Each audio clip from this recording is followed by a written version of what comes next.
Donald Trump's selection of Tulsi Gabbard as intelligence chief has made some waves in the intelligence community. Many Democrats and some Republicans have been slamming his pick, accusing Gabbard of being a foreign agent of Russia. Here is Florida Congresswoman Debbie Wasserman Schultz doing just that.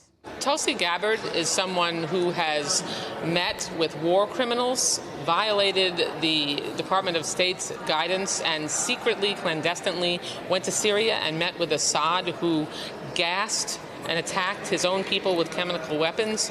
She's considered to be essentially, by most assessments, a Russian asset, and would be the most. Is that how you consider her? Is that what you consider her? Oh, yes. There's no question. I consider her someone who is likely a Russian asset, who would be as the DNI responsible for managing our entire intelligence community, hold all of our most significant intelligence information and secrets, and essentially would be a direct line to our enemies. So here to discuss this is the Free Press's Eli Lake. I'm so happy to be here with you, Eli, because first of all, you have a very, very nuanced, important take on Tulsi Gabbard that I want to give you space to air. And then we're going to do something that you can only get here at the Free Press, which is we're going to have a very healthy debate between two people who have mad respect for each other. At least I hope that's true. It is that true. You have such respect for Absolutely. me.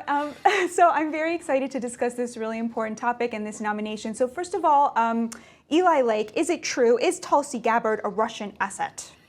No, that's a ridiculous McCarthyite smear, and it's a kind of it sounds ridiculous in 2024. I think in 2017, this was, excuse me, this was a kind of tactic that was used against Donald Trump himself and many of his people. I think that Debbie Wasserman Schultz and others discredit themselves by questioning the loyalty of somebody who has served honorably in the U.S. Army, and also, we should say, has at least a top secret clearance because she worked with special operations in the Horn of Africa. So the idea that she's a Russian asset, if we were to take that seriously, would be an indictment of our entire classified system of vetting system. It's not surprising that would air on MSNBC, which is a network that has trafficked in this kind of toxic politics. So, I think we should dismiss that and let's get down to criticizing her on the substance of her views and not allegations about her loyalties. So I want to give you ample time to do that so we can debate it. But Sure. Before we go there, what is your analysis of why they employ this totally baseless smear? Do you think that this is of a piece with how they treated Donald Trump, or is this unique to Tulsi Gabbard herself? What is your sort of theory of mind about why they engage in this so much? Well, I think there's some people who may know better and are doing it for sinister reasons. And then there's some people who are the victims of, the disinformation of Christopher Steele, the former British spy who produced this dossier that was purchased by the Clinton campaign in 2016 and was amplified in the media for between 2017 and 2019, and that lingers to this day, that the 2016 election was illegitimate because Donald Trump and his campaign colluded with Russia in order to win this very close election. And, this theory has shapeshifted over time. So I guess what remains of it is that Donald Trump at one point on the stump in 2016 said something like, Russia, if you're listening, released the emails that had been deleted from her private server when Hillary Clinton was Secretary of State, or that, a fairly paltry amount of money that was spent on Facebook ads influenced voters in key swing states like Wisconsin and Michigan. These are theories that are just at this point entirely discredited.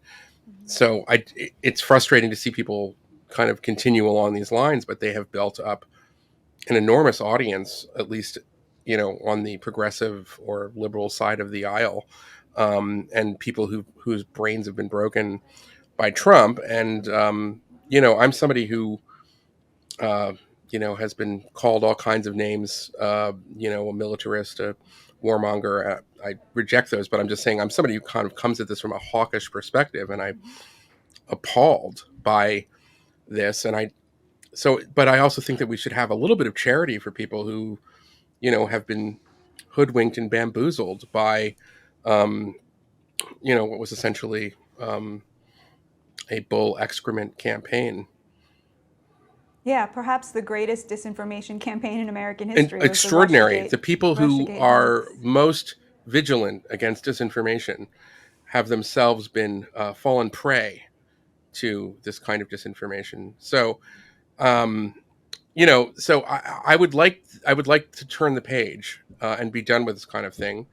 And maybe what we're seeing, in with Debbie Wasserman Schultz and a few other people who have kind of echoed this line about Tulsi Gabbard is the last gasps of kind of an ugly and futile era of our politics. But you So never let's know. hope that that's true. Yeah. From your lips to God's ears. Let's pretend we're in that America where we can just debate Tulsi Gabbard on the merits of her opinions, which I very much agree with and you very much don't. So give us the rundown of all of the ways in which you think that she is the wrong choice for this cabinet position, and also where you disagree with her on foreign policy.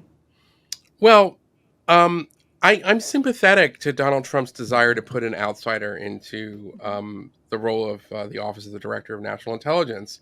I think it would be good to have somebody with fresh eyes. I think it would be good to have somebody who will be on guard for politicization in the national security state. Certainly, there's a lot of evidence that he had to put up with that in his first term, and we've seen a lot of evidence that it continues. So I'm not against somebody who would be maybe an unconventional choice. My problem with Tulsi Gabbard is that, she's really defined herself, in my view, as kind of the code pink wing of the Democratic Party. It's not that, I always find that the dichotomy between pro-war and pro-peace is a false debate. I don't know anybody. I guess if you want to go back in history, Teddy Roosevelt, maybe Winston Churchill would argue that wars are good for the spirit of a nation, but nobody today thinks that war is a good thing. It's just the question is, what is the best path to peace? And the people who kind of say that we're in the peace camp, in my view, just believe that peace is achieved through capitulation and not through deterrence.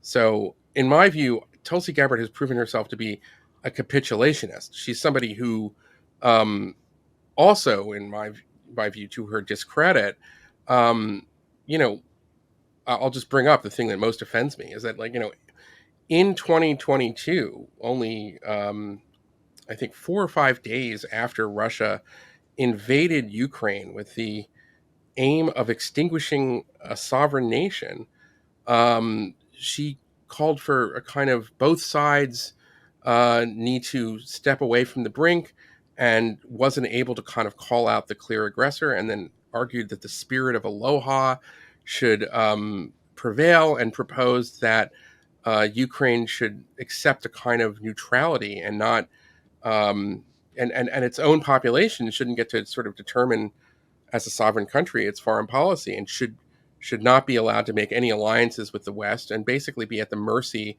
as a neutral state, similar to Finland in the Cold War, to an aggressive neighbor that has historically starved Ukrainians, conquered Ukraine, and done terrible sorts of things. And she's saying this in the middle of an aggressive war. To me, that is a kind of it's not only a profound kind of credulity about the nature of Russia and Vladimir Putin. To me, it's almost a moral failing. It's like we don't want countries like Russia to invade their neighbors because it sets a precedent, and it's a sign that the international system is breaking down. And while I really respect people who would argue it's not for the United States to fight that war, the United States is not fighting that war. We are supplying the Ukrainians who are defending their own country. And for her, that was maybe a bridge too far. And she just said, no, we have to end it. Ukraine should be like a neutral country. And that to me was just, as I said, I think that she was credulous about the Russians. And in some ways, it showed a kind of lack of moral clarity, which I wish she would have. And maybe her positions have evolved. And if they have, I'd like to hear it. I think that the argument that she would make is, first of all, to the capitulationist side of things, there are areas of foreign policy where Tulsi Gabbard is herself extremely hawkish, namely Islamic terrorism. So even as a congresswoman, she would call out the Obama administration for refusing to call ISIS Islamic, for refusing to acknowledge the threat posed to our allies and ourselves by terrorism, and instead to be engaged in, threats to people who were not actually our enemies. So the quote that she gave once was, "When it comes to fighting terrorism, I am a hawk. When it comes to pointless wars of regime change, counterproductive wars of regime change, I am a dove."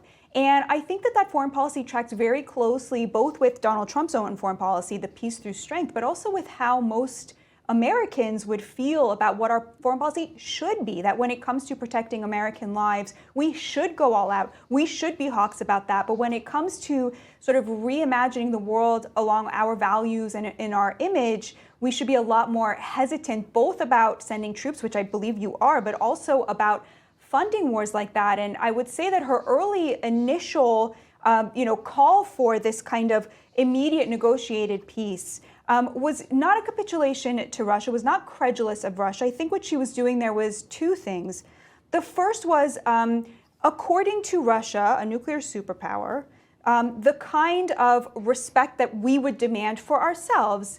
We would never allow China to establish a relationship with Mexico to the degree that we have expected Russia to accept Ukraine, accept a relationship with us. And it was, in fact, George Bush who insisted that Ukraine have good relationships with its neighbors. And furthermore, I would say, Eli, I'm really curious to know how you think this war is going to end, because to me it seems very increasingly clear that it will end along the lines that Putin was demanding 2 weeks in, and which Tulsi Gabbard was alluding to, which is that Crimea will be part of Russia as it was the day that he invaded and as it is now, that the Donbass will be independent as it was the day that he invaded, and that Ukraine will not be part of NATO, which was the one thing that Putin kept asking for reassurances over and arguably was provoked by NATO expansion. Now, I don't want to give the impression that I'm excusing Putin for this war. This war and every dead body is solely at his feet. He made the decision to invade, and there are now 500,000 young men who are dead. But my question would be, what if Tulsi Gabbard realized that we could have ended this not only 500,000 young men ago, but before Putin even invaded? I mean, to say that we are provoking the bear by doing something we ourselves would never accept, is that not a very reasonable position, especially if that position was identical before and after 500,000 young men died? Well, I have a couple responses there. First of all, if the United States president gave a speech that said Mexico never really existed, it's ours, and invaded Mexico, then I would expect that there would be other countries, or the Mexicans would do everything they could to have alliances with other countries to try to defend their country. I mean, that's what I think an appropriate analogy would be. Second, I look at that and I say the mistake was the half measure of 2008, 2007, 2009, to have this membership action plan for Ukraine with no intention of actually following through. So, so far Putin has not invaded a NATO ally because there is a collective security agreement with those countries, and that there is, I guess, a treaty obligation that the United States, as well as other European powers, would come to their defense. Perhaps if Ukraine was a member of NATO, which is what its people wanted, then he would have been deterred. So that's another kind of counterfactual in that direction. Second of all, when Putin invaded Ukraine, they were nowhere near joining NATO. Putin invented a kind of pretext to invade NATO, and it was actually told on himself in a ridiculous Castro-esque speech before the invasion, in which he gave a potted history of Kievan Rus, in which claiming that there was no right whatsoever for Ukraine to be an independent country. And obviously that is something that was not only offensive, but alarming and horrific to millions of Ukrainians. I think that what the Ukrainians showed was that they were willing to fight with whatever they had. And it is in our interest to deter Russia from doing things like that, because who knows where they will stop.